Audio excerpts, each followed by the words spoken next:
I'm going to ask you guys, where do the Bears finish when it's all said and done? First, second, third? I'm going first. I'm Really? just Huh? going First I time? love it. So you know what? Why not? Why not, America? Why not finish first, huh? It doesn't have to be Detroit or Green Bay. All the people, that's what they want. I'm telling you right now, I believe in the Bears.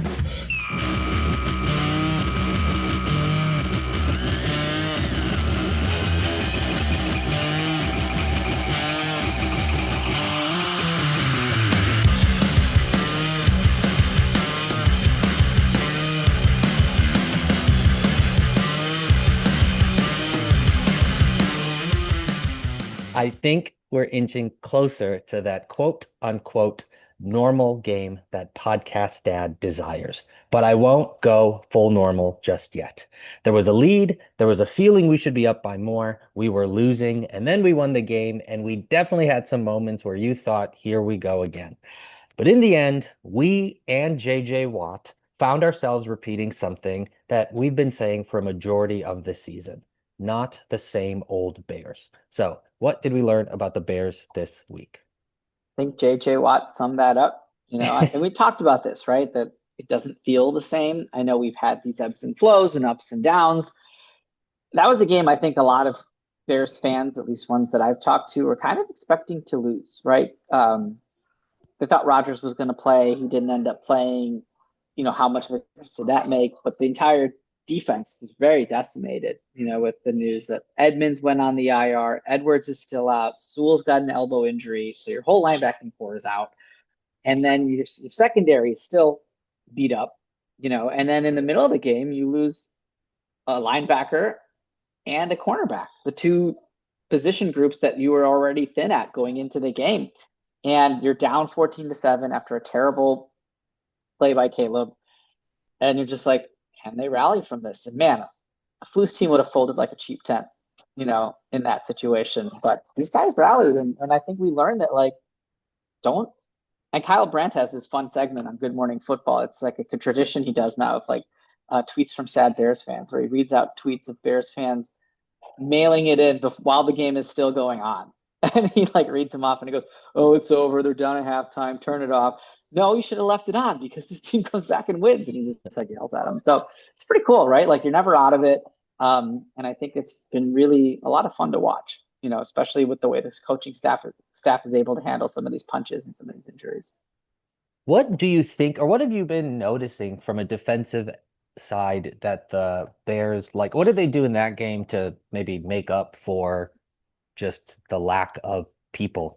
Honestly, I don't know necessarily what they did differently. I thought Pittsburgh kind of schemed into their defense a little bit. They're thin at linebacker and they're thin in the secondary. So thin at linebacker to me is like attack the middle of the field. And they did have some short throws in the middle of the field that they were completing for like 6-7 yard chunks, but they didn't take any shots downfield.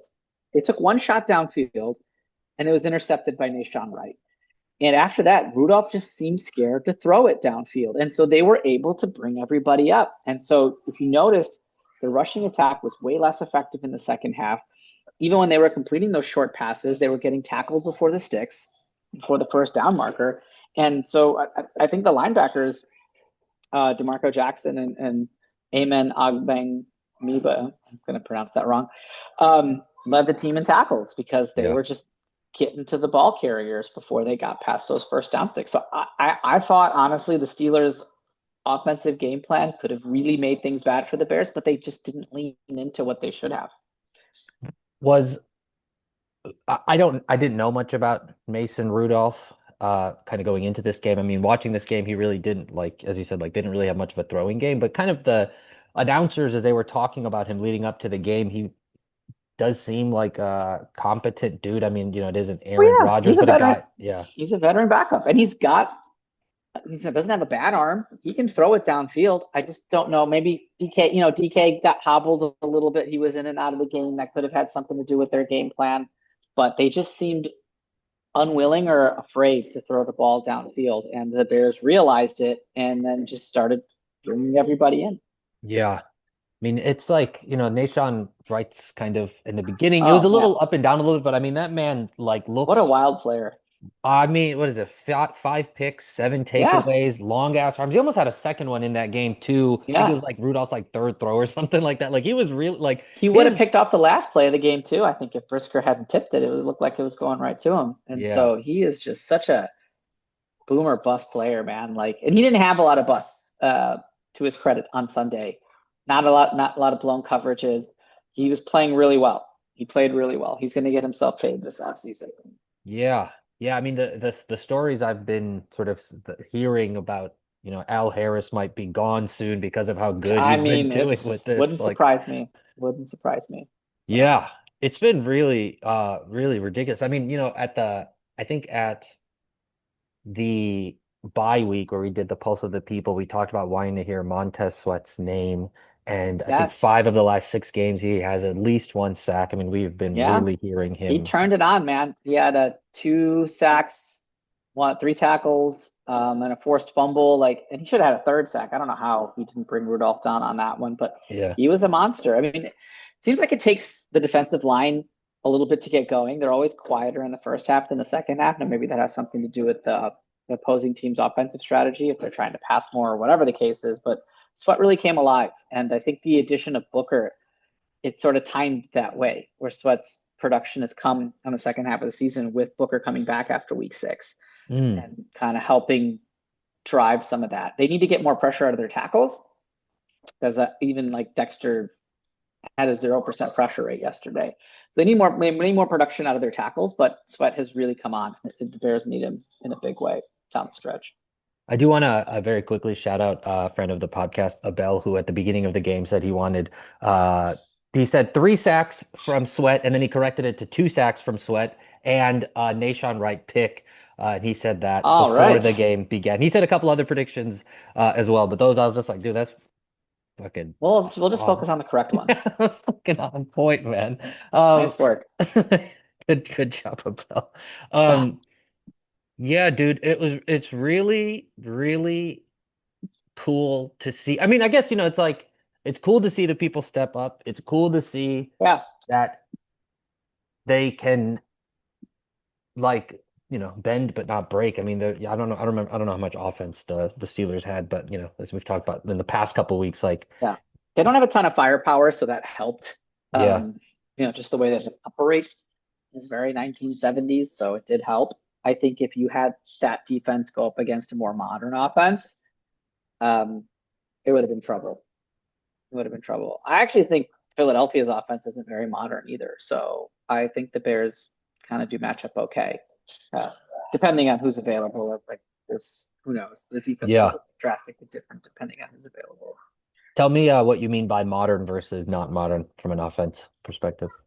Yeah, so modern being a lot more of like what the Bears offense looks like, right? Different sets, 12 personnel, some reverses, attacking maybe a little bit more of the middle of the field. Steelers is very much like run, they'll do some like check down type stuff, some like outs, nothing like explosive or Mm. creative. No, like, long developing post plays, things like that. We don't see a lot of that from the Steelers. And I think it's just easy if your playbook is a handful of plays that look, start that all come to that fruition, but start out in different formation looks, you'd be able to pick it up a little bit easier. So I think if you had to go up against a McVay or somebody that would look to exploit the weaknesses on the Bears defense, I think somebody like Tomlin is just like, we're going to run our offense. It's our offense. Or somebody like McVay is like, what's this guy's name? Amen Agbangbibengbo? Yeah, we're definitely going to throw at that guy, right? Like, I think there's a difference there. Yeah, I guess as you said that too, it is kind of cool to think about if this sort of continues and progresses, that the defense gets to like play in practice against our like crazy ass offense that's just like movement and like different looks, and it's cool for them to like we talked about Mm-hmm. like that iron sharpens iron shit. I don't know, we maybe for whatever reason talked about it last year because I think we thought we were iron when we were maybe butter. We And were not like our which I love butter, but uh uh yeah, there was I think a three tight end set yesterday. I don't know how often all three of them were in Yeah. the field. I was like, what the hell is this, Yeah, it's dude? crazy. They did like a double reverse. Ben Johnson was doing some stuff and he was really opening it up for Caleb. I think his original game plan was more of a running game plan. He actually came out in 2 straight Swift runs and then a incomplete pass, and then he tried to run with Swift again, and Swift fumbled it and didn't get a lot of carries after that. I think Manangai out carried him 12-8, but even that was 20 carries between two starting running backs. They really pivoted to the passing game. Even with Caleb's critical mistake there, he still trusted Caleb, and they moved more to a passing attack Yeah. as the game went on.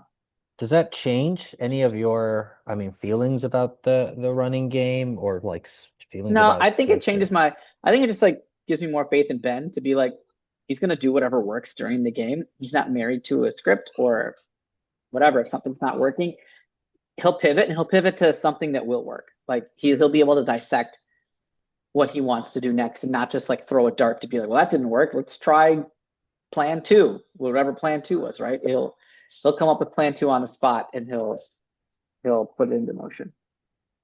That's a lovely feeling. I'm It sure, is. like, It's great. yeah. It's great. It's like I'm looking at Steeler, feeds and things like that, and it's so refreshing to be like, man, we totally got outcoached. When does anybody ever say that about any Bears team? Right? Oh yeah, they outcoached us. It's normally like, man, our coach is a doofus, and like we somehow won.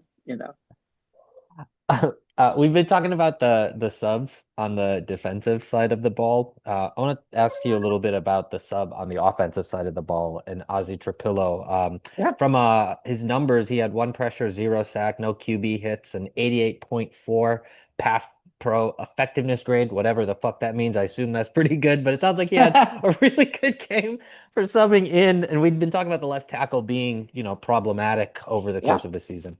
It's a clear weakness on the offensive line. Now, Ozzy did really well for his debut. It helps that Alex Highsmith was out for the Steelers. He's the other edge rusher opposite TJ Watt. But Herbig's no joke either, and he made some plays. But yeah, Ozzy held his own. He's much better, and this is coming from my guy Q, who knows offensive line better than anybody else I know. Ozzy's much better at the pass pro than the run protection. That's how he's built, I guess. And so maybe that could have been a reason why the run game wasn't as effective, or Ben was faster to ditch that. It's because Theo is pretty strong in the run game. He just really struggles in the pass protection. But Ozzy, I think, will probably start again on Friday, and he'll have another test, right? Because Jalen Phillips is newly acquired edge rusher that the Eagles got from the Dolphins at the trade deadline. And the Eagles have a pretty stout defensive line, especially in the defensive tackle area with Jalen Carter and Nolan Smith and Brandon Graham.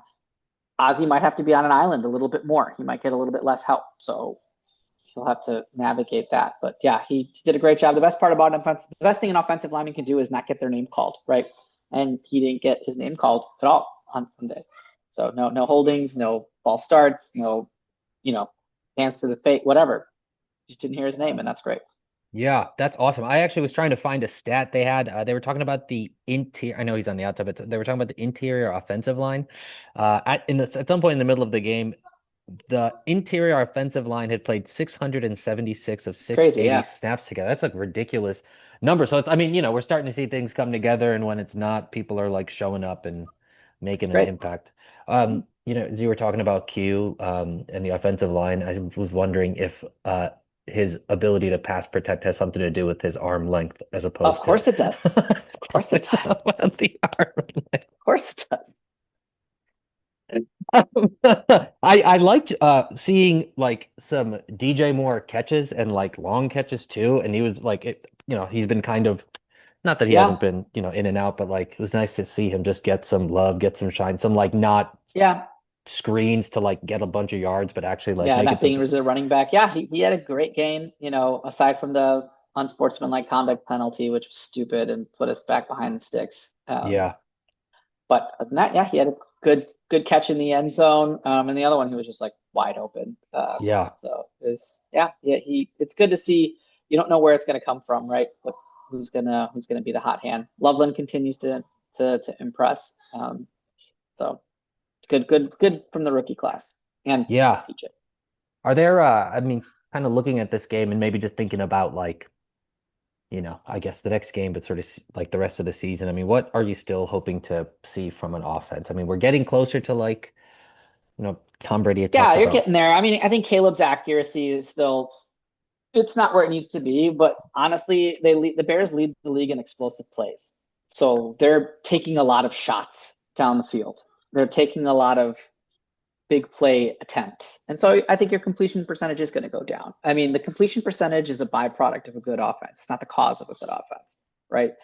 You don't have to have a high completion percentage to have a good offense. The Bears are like number one in a couple offensive categories, number four in like total offense. And this is just the way their offense operates. They don't have a lot of, maybe they do have a lot of checkdowns. I don't think that they necessarily, Ben talks about how much he likes to go for the big play. And so that's kind of what we see. We see a lot more shots downfield. And so, yeah, could we throw a couple more checkdowns to get the completion percentage up? Sure. But if your offense is already putting up 31 points a game, well, what is the point of that, right? Like, continue to work on those explosive plays. And I guess that being said, Caleb was a little shaky early. He had some overthrows, but I thought he played decently well. He had some big boy throws. There was three things that I thought, three really bad plays that he had that I thought were not like bad execution plays, but more like he has to be smarter, right? Yeah. Obviously, the strip sack fumble. You got to go down. You can't run backwards into the end zone with TJ Watt chasing you. That was a bad play. The other two came in the fourth quarter. One of them was there was a delay of game on a third and like 8 or something like that, and you can't take the delay of game there. You needed that first down, and then they ended up getting 11 back by Loveland, and he was 1 yard short of that first down.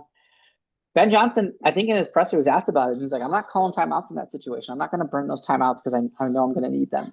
So it's almost like, dude, you got to figure this out. So that was a mental lapse. And then the last one was when they were trying to burn out the clock.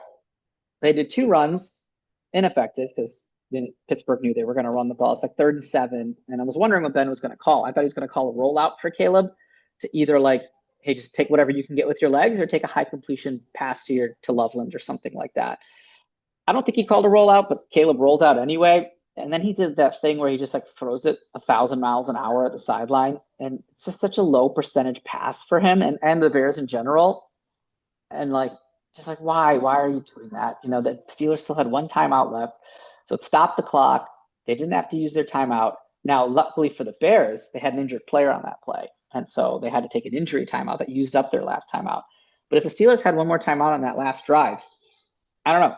It could have ended differently, and Yeah. that could have been the difference between a win and a loss. So I thought those 3 plays were ones that he's got to be smarter in. So it's not necessarily a, right read, bad throw, that sort of thing. I think he just, from, football decision-making standpoint, I think he'd probably like to have those back. Yeah. At the end of the game, just kind of listening to the post game stuff and just kind of the texting and all of that, it is the thing that has struck me is just we're at this point in the season. Terry Bradshaw screaming about the Bears being first, and we are still pretty like we're still growing. We just like they're what not 10th game together now, whatever. Like Yeah. it continues to be very thrilling to see if and when this thing starts to become like smoother and shaped like what it will look like. And there's obviously going to be more ups and downs, but just with like as we get more efficient, as we get crisper on both ends of the ball and more competent and more comfortable and more everything, like the ceiling continues to grow for this Yeah, collection of individuals. absolutely. And they haven't played what we would consider a totally clean offensive game, right? Yeah. Maybe the closest was the Cowboys. I don't know. But there's still like, oh, we missed some throws. We did hit on this. Now, no team rarely plays a complete offensive game, right? You can always look to that because the other side's getting paid to play defense, right? So they're going to come up with some plays. But Yeah. you see that. You see the potential there. You see the coaching is definitely there. The skill players hit and miss, right? The receivers have some dropsies every now and then. Swift runs into a pile instead of finding a hole every now and then. Caleb will, throw 1,000 miles an hour when somebody's 3 feet in front of him. There's still things that you're just like, come on, guys, let's clean this up. But you see the potential there, and Yeah. it's exciting for Bears fans. And the fact that, like, man, what's really cool, and I talked about this on the post-game show on Tap Sports, is like what's cool with the Bears now is it could be 2nd and 20 It could be 3rd and 12, and the drive's not over, right? During the old regime days, you get a holding penalty. It's like, guess we're punting on this drive. It's over, right? Here it's just like, nah, we can get that back in one play. Like, Yeah. it's kind of cool. It's fun to watch. Yeah. No, it's nice, dude. I mean, yeah, the game isn't really done until it's done, which is pretty dope. You're gonna be doing a preview later today, but any little nuggets about what to look out for up against the former Super Bowl champs? Well, they are the current Super Bowl champs, I Current. guess. Yeah, Yeah. current former last year's. Until Yeah, yeah, true, until true, true, somebody true, else true. wins. Yeah. It's the line 7 points. I think that's too high. I think these teams are trending in opposite directions right now. Philly is a little bit of turmoil. The Bears just finding ways. It'll be a good test. It'll be a real test. The Bears defense really eats when they take the ball away. Philly does not take the ball away. So we'll have to find a way to stop them or generate those turnovers. I don't know who's going to be playing on defense. If the Bears somehow get TJ, Kyler, and Jalen and Tyreek back for this game, I'm excited, right? That's going to be great. Yeah. If they don't, we have to watch Nick McLeod try to cover Devontae Smith. It's going to be a long day for the Bears defense. They're going to have to figure out a way to generate. Montez Sweat is going to have to make Hurts uncomfortable. But I'm excited to watch Fangio go up against Caleb. Fangio's a very smart dude, very good defensive coordinator. Think like Flores, but less angry, it's a little less aggressive. But he'll throw some looks at Caleb. He'll try to confuse him a little bit. And that Philly defense is pretty good. So it'll be a fun test for Ben Johnson in the offense. So I'm looking forward to it. I don't think it's a must-win by any means. It would be a great win, but yeah, I'm looking forward to that game. The nice check, regardless of how the game ends up, just to maybe see where the Bears are like at against a sort of, yeah. Yeah, it didn't go so well in week 2 when we had to play a good team at their building, but this team is a lot different than that week 2 team. Yeah. Okay, where can people find you? Where can people listen to you? All that stuff.